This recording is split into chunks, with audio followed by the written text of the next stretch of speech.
पश्चिम ओडिशार अनन्य पारंपरिक पर्व पूरा उआस धर्मगढ़ ठारे धूमधाम रे पालित हैला संस्कृति परंपरार पर्व पूरा उआस। आजिकली आधुनिकतार हजि जिबाकु बसिलाणी एही महान पर्व।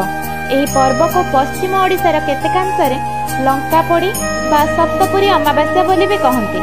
प्रथमे तो अधिष्ठात्री देवी माँ माणिकेश्वरी देवी अधिष्ठात्री देवी माँ लंकेश्वरी पाखरे पूजार्चना करी विभिन्न प्रकार पिठा पणा मिठा कदली प्रभृति फलमूल भोग लगे माँ पाखरे समर्पण करी पूरा उआस पालन हुए।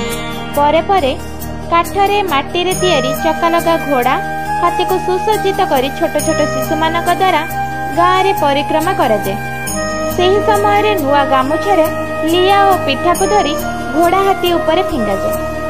ଏହି ପର୍ବରେ କୁଆଁରୀ ଝିଅମାନେ ମଧ୍ୟ ମାଟିରେ ତିଆରି ଛୋଟ ଛୋଟ ଘରକରଣାର ଯାବତୀୟ ଜିନିଷ ସହ ମାଟି କଣ୍ଢେଇକୁ ରଙ୍ଗ ଦେଇ ସୁନ୍ଦର ଭାବରେ ସଜେଇ ନୂଆ ଲୁଗା ପିନ୍ଧି ଖେଳ ଖେଳରେ ମଜି ନାଚ ଗୀତ ଗାଇ ପାରମ୍ପରିକ ପର୍ବକୁ ଖୁବ୍ ଧୁମଧାମରେ ପାଳନ କରିଥାନ୍ତି।